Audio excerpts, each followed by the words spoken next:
Et Philippe Gomez, bonsoir. Bonsoir.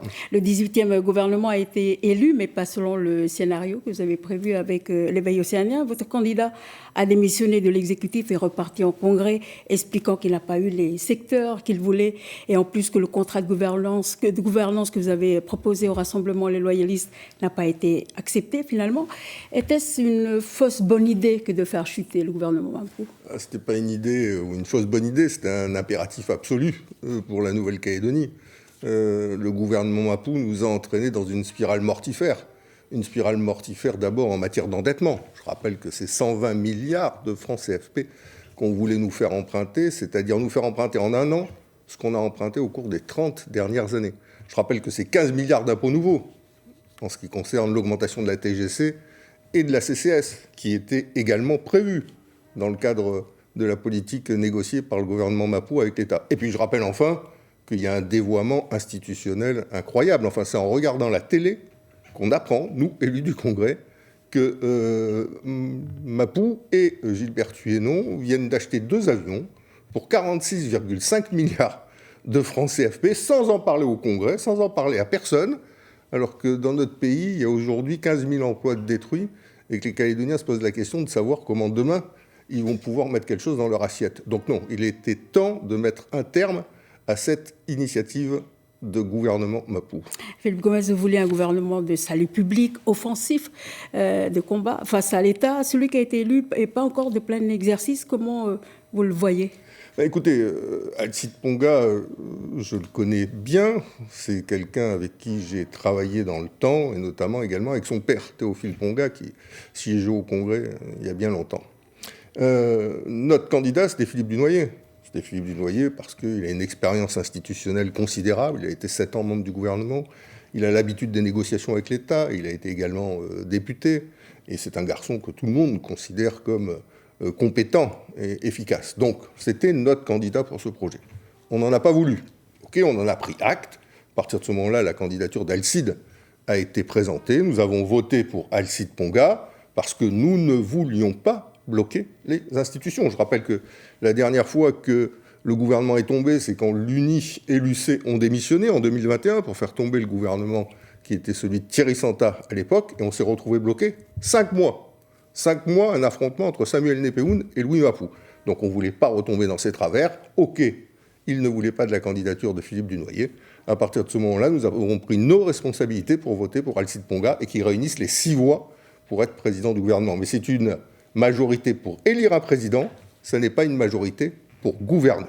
Pour une majorité pour gouverner, il aurait fallu qu'ils acceptent le contrat de gouvernance que nous proposions, refus de l'endettement auprès de l'État, refus des impôts nouveaux, nouvelle concertation entre le Congrès et le gouvernement. Ça n'a pas été accepté, donc nous en avons pris acte. Donc vous avez pris acte, qu'est-ce qui se passe après ? Ce qui se passe après, c'est que nous allons continuer à défendre nos points de vue. Enfin, ce que je veux dire, c'est que dans le Congrès de la Nouvelle-Calédonie, avec nos élus, nous allons continuer à défendre l'idée qu'on ne va pas endetter les générations futures. Nos petits-enfants vont payer les traites du fait de l'emprunt qu'on a décidé de faire aujourd'hui. C'est inenvisageable. La responsabilité dans notre pays aujourd'hui, c'est la responsabilité de l'État. C'est l'incurie de l'État pour nouer le dialogue politique qui est à l'origine des événements du 13 mai. C'est l'incapacité de l'État d'assumer la sécurité des Calédoniens qui a conduit aux dégâts du 13 mai.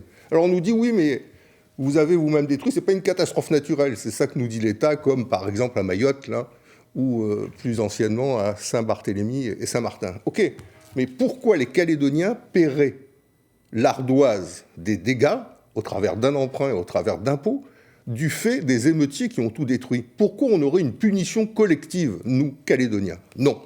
Ce qui se passe sur Mayotte aujourd'hui, il y a un projet de loi qui est déposé pour l'accompagnement et la reconstruction de Mayotte.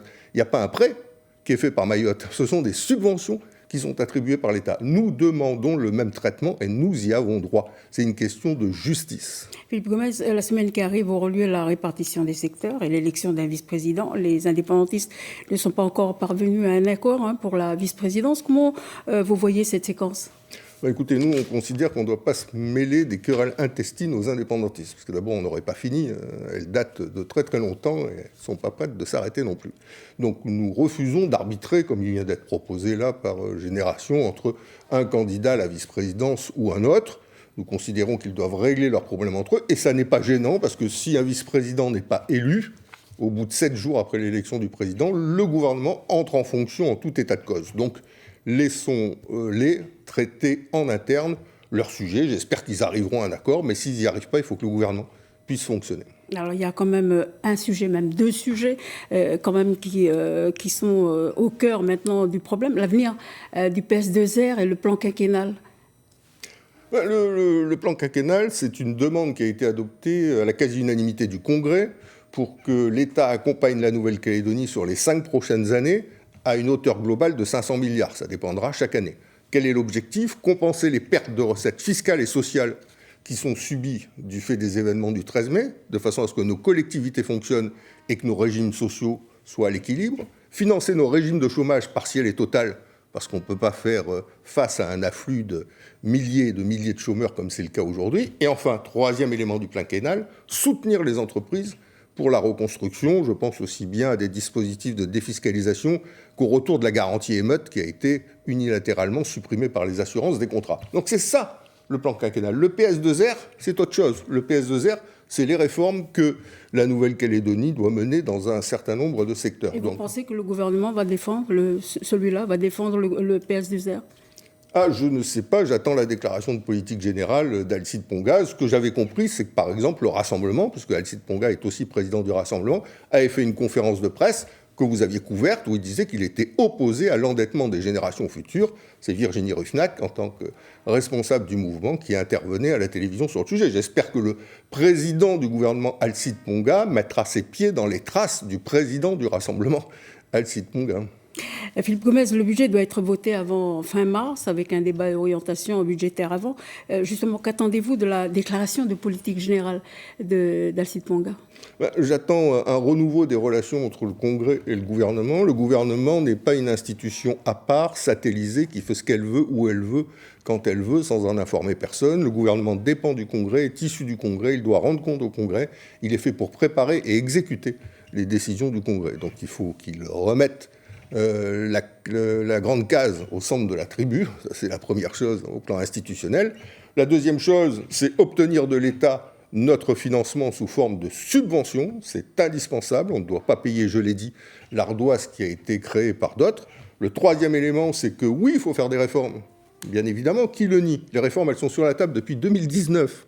C'est la réforme de la TGC d'abord et la réforme du RUAM ensuite. Elles n'ont pas été menées jusqu'à maintenant. Donc oui, il faut les faire, mais avec une temporalité qui soit adaptée à notre situation économique et sociale. On ne crée pas d'impôts nouveaux quand on a un tiers du PIB calédonien qui a été créé, qui a été tué, qui a été détruit. On ne crée pas d'impôts nouveaux quand on a 15 000 emplois qui ont été détruits.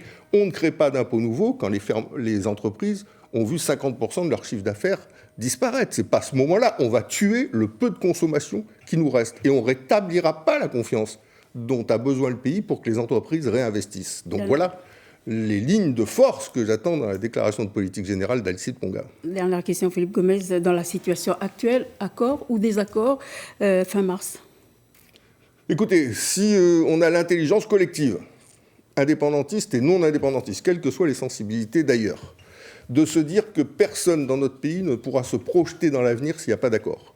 Que s'il n'y a pas d'accord, on restera dans l'instabilité politique que nous connaissons aujourd'hui. Que s'il n'y a pas d'accord, on continuera à vivre la dégradation économique et sociale, la dégradation du vivre ensemble dans laquelle la Nouvelle-Calédonie est engagée. À partir de ce moment-là, si tout le monde a bien conscience de cette situation, on pourra trouver les chemins, même si c'est un chemin de crête, pour un accord. Et ce chemin de crête, pour Calédonie ensemble, il est dans un compromis entre les uns et les autres, c'est indispensable, un compromis entre les aspirations à la souveraineté externe, qui sont exprimées par les indépendantistes, sans rompre pour autant le lien avec la France, et les aspirations à une souveraineté provinciale interne plus renforcée, auquel aspirent un certain nombre de non-indépendantistes, sans pour autant rompre l'unité du pays. C'est ça l'idée centrale d'un accord, d'un consensus définitif sur l'avenir de notre pays qu'il faut construire. Et en tout cas, Calédonie ensemble, à la place où nous sommes, nous ferons le maximum pour tenter d'y parvenir. Philippe Gomez, nous arrivons maintenant aux questions Facebook. Il y en a 3. Ne pensez-vous pas que votre plan de 500 milliards risque fort de ne jamais, et je cite toujours, voir le jour sans des réformes de notre fiscalité ? Le plan de 500 milliards peut tout à fait voir le jour à partir du moment où on n'est plus traité par 3 fonctionnaires à Bercy, qui nous méprisent d'ailleurs, au total, qui méprise les Calédoniens et la Calédonie, mais qu'on est traité à un niveau politique. Et j'espère qu'avec l'arrivée de Manuel Valls, qui est troisième dans l'ordre protocolaire, qui est ancien Premier ministre, qui connaît bien la Nouvelle-Calédonie, on pourra enfin hisser la question calédonienne à un niveau politique pour nous entendre en ce qui concerne ce plan quinquennal. Quant aux réformes, oui, bien sûr, depuis 2019, je l'ai dit tout à l'heure, elles auraient dû être menées, elles ne l'ont pas été par les gouvernements successifs. C'est dommage, il faut les mener, mais ce n'est pas quand on est en train de mourir qu'il faut nous massacrer d'impôts nouveaux ou nous emprunter à des niveaux qu'on ne sera pas capable de rembourser. Donc, conclusion, oui aux réformes, mais avec une temporalité qui soit compatible avec notre situation économique. Très rapidement, Philippe Gomes, parce qu'on me dit que le temps passe très vite. Pensez-vous que la chute du gouvernement Mapuche soit de nature à favoriser les négociations ?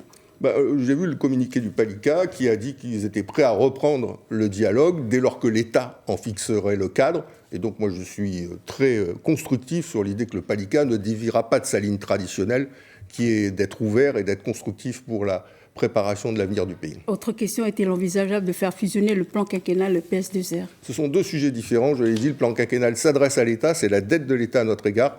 Le PS2R, c'est refonder la société calédonienne et peut-être qu'il faudra de nouvelles élections et de nouveaux élus pour s'engager dans cette tâche qui est une tâche immense. Philippe Gomes, merci d'avoir accepté notre invitation.